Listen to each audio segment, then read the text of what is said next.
Aviv with Linden Castle Productions, and tonight I'm with well-known international modern jazz musician Rez Abbasi, and tonight we're at the Ironwood Stage and Grill in Calgary, Alberta, where Rez and his bands will be playing in a few minutes.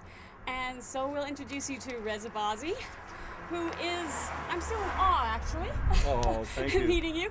And Rez is not only talented, he's personable and very interesting, because I was reading about you on your website, but I didn't get all the information down there. So if you can tell our audience here, Sure. perhaps what was the first piece of music that you heard that actually influenced you?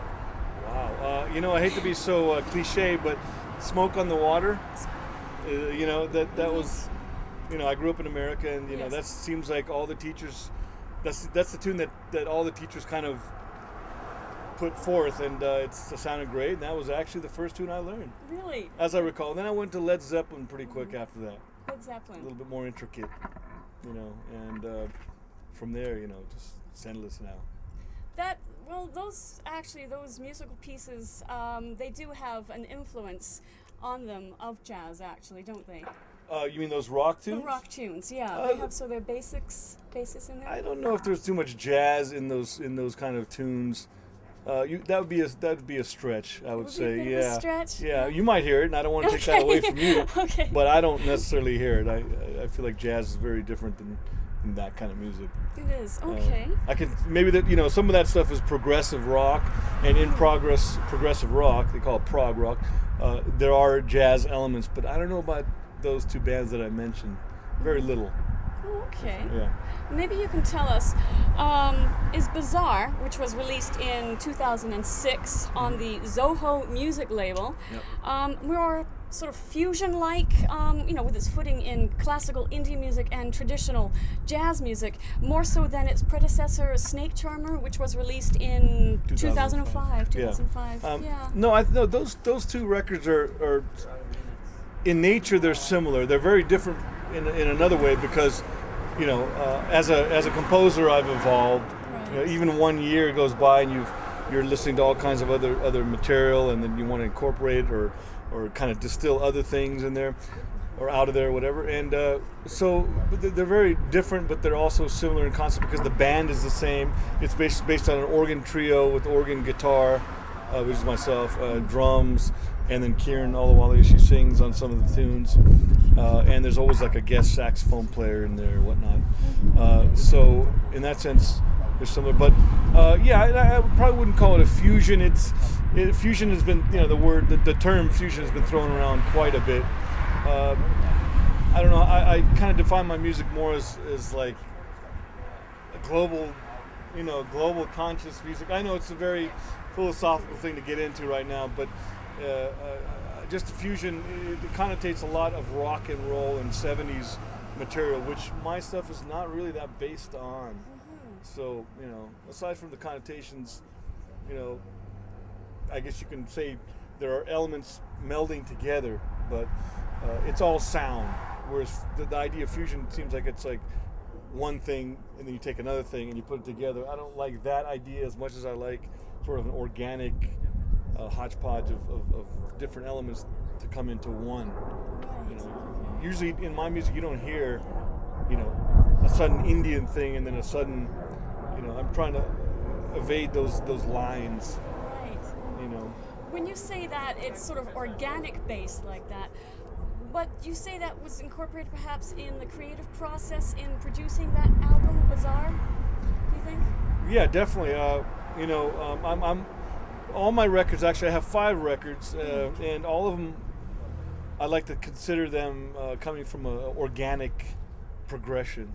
Okay. I'm not the kind of musician to necessarily study something and sort of inject it in there, although I like to study a lot of things, but I like it to slowly come out. So for that matter, something I studied 10 years ago might just come out on this next record I'm doing. You never know, right? Oh, I see. Yeah. But I don't want to say, okay, like I'm studying that, so I better put it in now. And then that kind of sometimes sounds a little mechanical. Right, so everything sort of influences eventually, sort of. You just pick things Yeah, up, yeah. sort of like And I hope to, souvenirs and things like that. And I just hope for the best, For the best. And if it doesn't come out, well, maybe my next life. Oh, your next life. Well, this is very interesting. You should say that. This has to do with the next question I actually have for you. Tell us, the audience, in your own words, the social significance of the jazz movement with the evolution of the sitar. Well, are you saying that because I play a little sitar guitar on my record? Yeah, yes, okay. yeah. Well, I don't think there's a whole lot of evolution with the sitar itself. Sitar is an Indian instrument, they use mostly for classical Indian music. Mm-hmm. I play the sitar guitar, which is not really a sitar. It Okay. it has no, it's okay, but it has.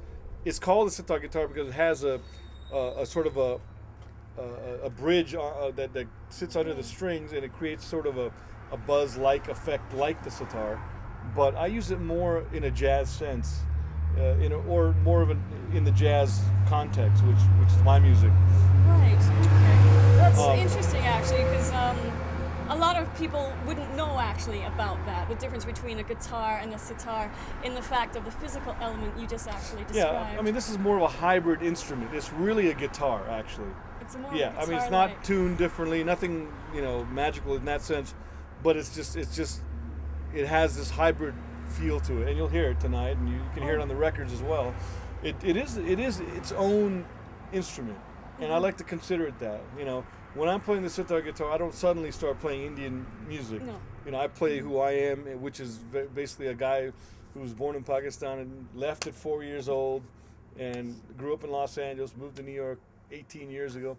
That's what I bring to this sitar instrument, guitar instrument. Not like, okay, I want to start playing like Ravi Shankar or Right. Shankar, or, and these kind of things. So, and that's part of my philosophy. Basically, is not to push things like that. That's also another reason why I haven't really studied the sitar formally, because I don't want to sound like I'm imitating these masters. In that, I just want to hear the bare essence of it. Kind of ask a few little questions and then be a jazz musician. Right. And take it and play it my own way, and that's what I do with all the music that comes forth to me. Right. And that's where that organic idea, I guess, evolved. That's what you were saying earlier. It's kind of a hodgepodge and organic idea.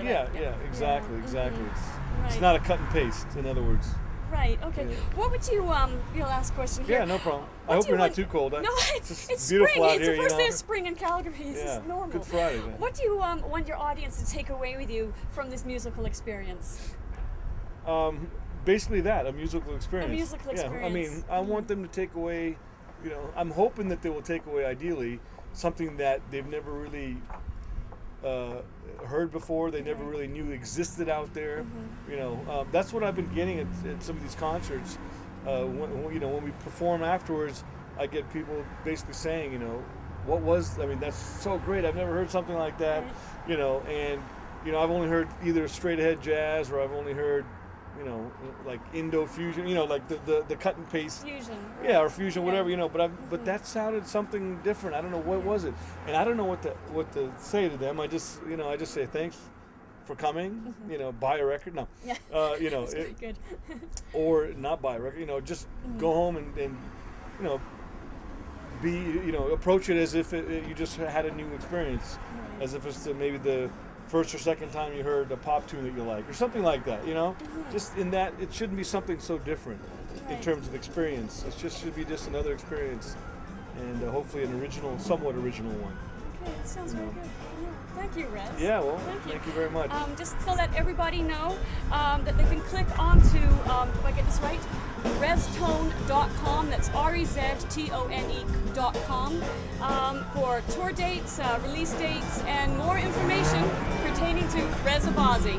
Thank you. Very much. Thank you.